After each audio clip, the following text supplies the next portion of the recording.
Right, so by now, you should have already had your conference with me about your term paper topic.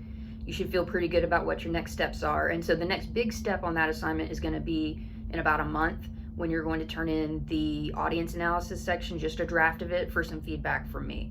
So that is going to be due October 4th, I think it is.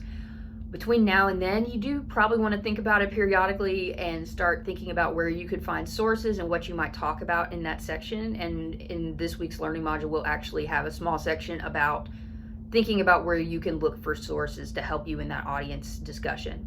So what we're going to be doing this week is going back to the book and starting to work on some more persuasive strategies. This week we're doing things that are mostly related to emotional appeal. We're going to do chapter 9 in a good bit of detail, pick a few highlights out of chapter 10, which is about turning down negative emotional response from your audience, like you don't want them to get mad at you and stuff like that. Chapter 19, we're really only going to look at the last section, so it looks like a lot of chapters this week, but really 9 and 10 are the ones to read carefully. Chapter 19, I'm going to direct you to just looking at one specific section of that.